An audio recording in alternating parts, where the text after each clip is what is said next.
안녕하세요. 시어머니도 아니고 시이모 때문에 결혼 생활에 회의감을 느끼게 된 30대 여성입니다.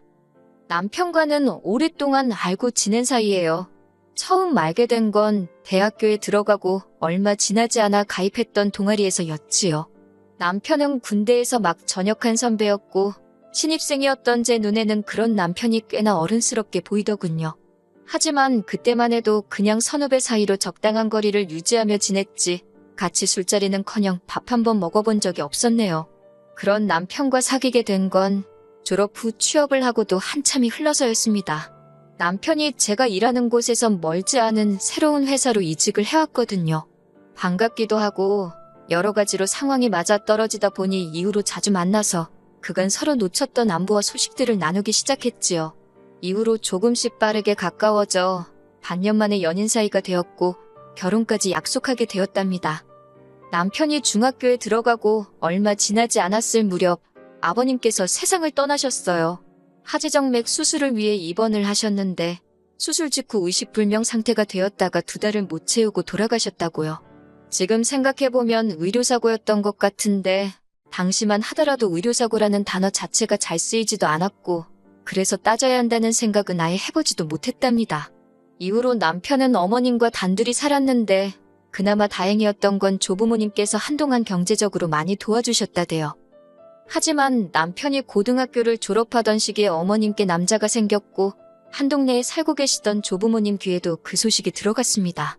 이후로 조부모님의 지원은 자연스레 끊어지게 되었고 어머님은 그 남자와 살림을 차리셨대요.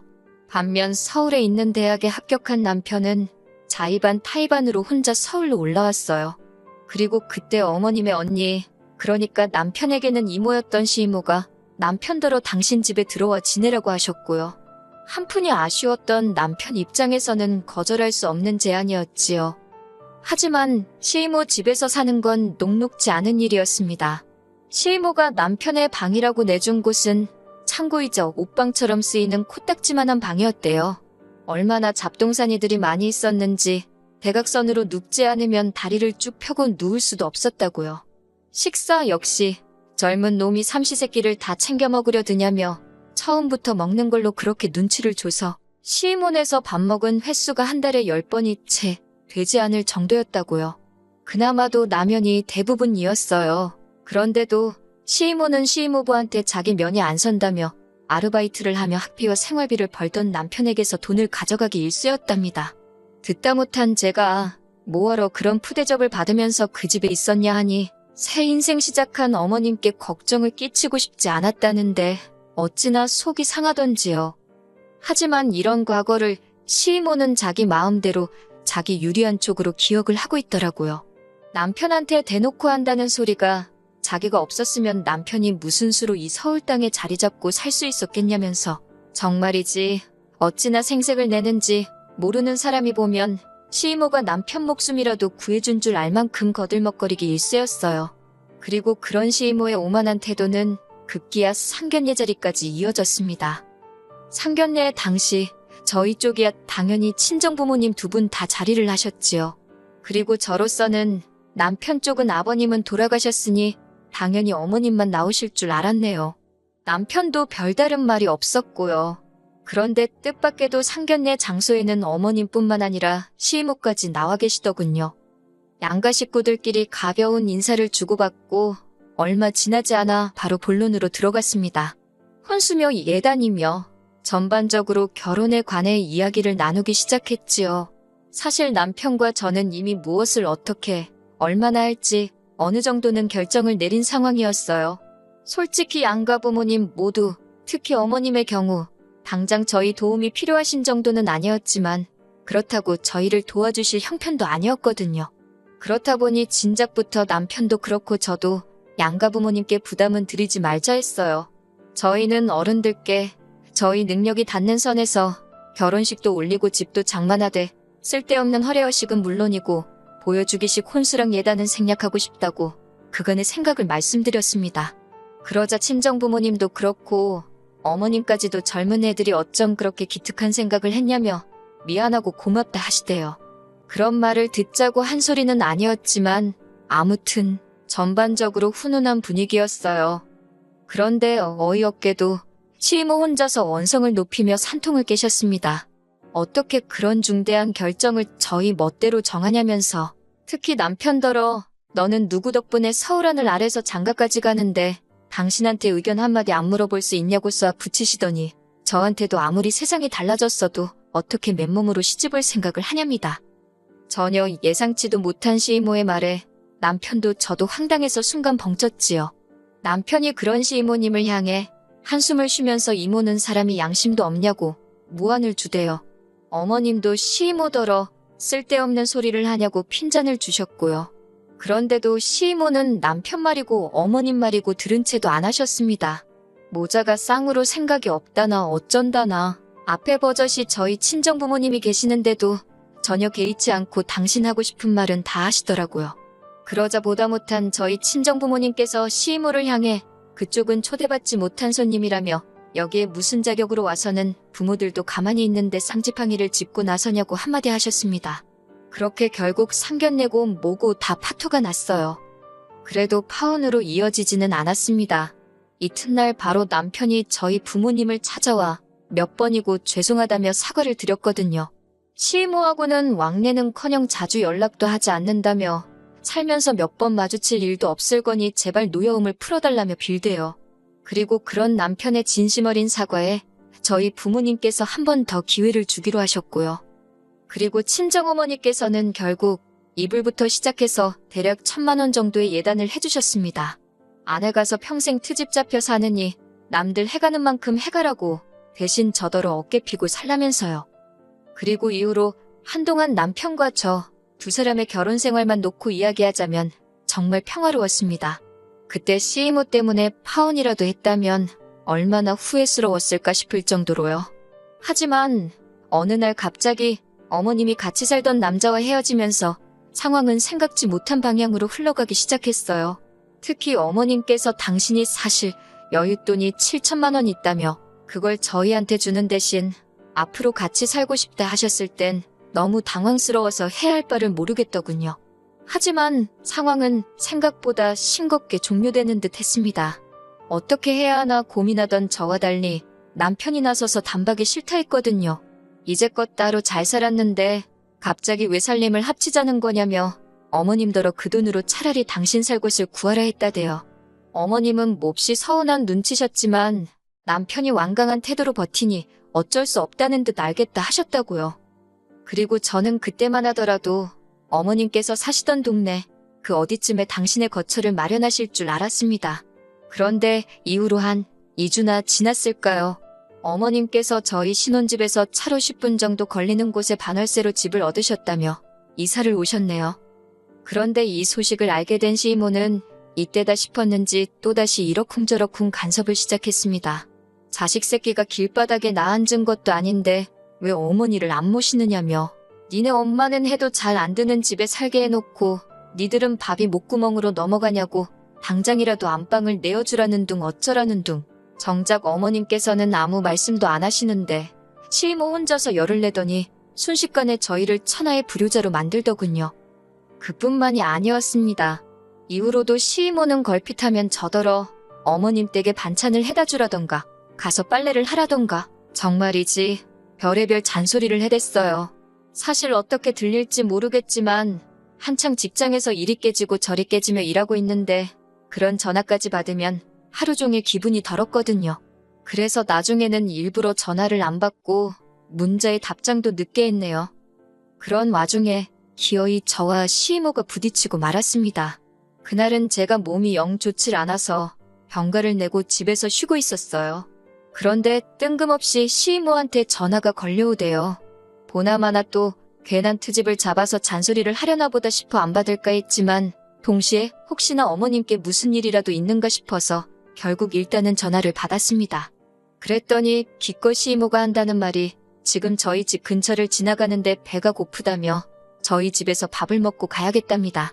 가뜩이나 몸도 안 좋아서 한껏 예민해진 상황이었고 집에 뭐 대접할 만한 것도 없고 결국 제가 시이모더러 죄송하지만 제가 너무 몸도 안 좋고 집에 마땅히 음식도 없으니 다음에 오시라 했습니다.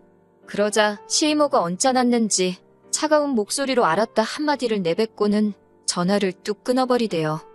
뒤끝이 장난 아닌 시이모가 전화를 그러고 끊었으니 솔직히 시이모를 달래줘야 하나 싶었지만 뜬금없이 저희 집에 밥을 먹으러 오겠다니 저희 집이 무슨 기사식당도 아니고 저도 기분도 나빠서 결국 다시 전화를 걸진 않았습니다. 나중에 혹시라도 말이 나오면 그때 잘 설명을 해야겠다. 그렇게 생각하고 말았네요. 그리고 그 이후로 한 2시간쯤 지났을 때인가 친정어머니가 연락도 없이 오셨습니다. 아파서 회사도 못 갔다는 소리에 걱정이 돼서 전복죽을 써 오셨다고요. 그리고 막 한입 뜨려는 때에 다시 시임으로부터 연락이 왔습니다. 친정어머니도 보고 계신데 전화를 안 받기도 그래서 전화를 받으니 시이모가 한다는 말이 대뜸 생각할수록 괘씸하다며 빽하고 소리를 지르는 거예요. 그 목소리가 어찌나 크던지 친정어머니까지 깜짝 놀라서 소리 지른 게 누구냐 물으셨는데 순간 시이모도 친정어머니의 목소리를 들었고 양쪽에 서로를 소개 아닌 소개를 시키자 시이모가 저더러 아파 죽겠다며 자기는 못 오게 하더니 니네 엄마는 불러들였냐며 저더러 웃기는 애랍니다. 그러면서 저더러 친정어머니 앞에서 혼이 나야 그 버르장머리가 고쳐지지 않겠냐며 대뜸 전화에다 대고 화를 내기 시작하더군요. 말대꾸를 해대는 거 보니까 멀쩡하면서 죽을 병에 걸린 것도 아닌데 시이모가 온다고 하면 얼른 오라고 하고 하다못해 김치밖에 없어도 밥을 차려주는 게 맞는 거 아니냐면서 저더러 예의도 모르고 경우도 없대요. 게다가 당신은 시어머니의 언니니까 따지고 보면 어머님보다 더 높은 사람인데 저더러 자기를 뭘로 보고 어떻게 그따위로 행동을 하냐고요. 그리고 나서도 한참을 무슨 입에 따발총이라도 달린 거 마냥 어찌나 따다다다 당신 말만 쏟아내던지 저한텐 단 1초도 해명할 틈조차 주질 않더라니까요. 한바탕 폭풍우가 지나간 듯한 시이모의 전화가 끊어지고 저는 졸지에 그것도 친정어머니 앞에서 수모를 겪었다는 생각에 저도 모르게 눈물을 흘렸습니다. 그런 저더러 친정어머니께서 전 잘못한 거 없다며 울지 말라셨고요.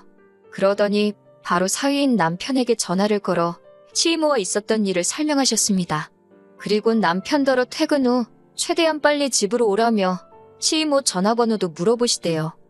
얼마 후 친정어머니의 전화인 걸 알고 받은 건진 모르겠지만 하여튼 시이모가 전화를 받더군요. 친정어머니께서 시이모한테 시댁 식구도 한 달이 건너야 하는 사이면 천리만큼 먼 거라며 그것도 모르냐고 따지셨어요.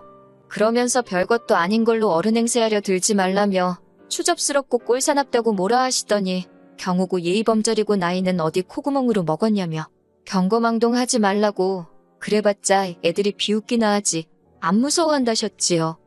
부들거리는 시이모의 모습이 전화기 너머로 선명히 그려지는데 친정어머니께선 시이모가 했던 것처럼 당신 할 말만 하고 전화를 그냥 끊어버리셨습니다.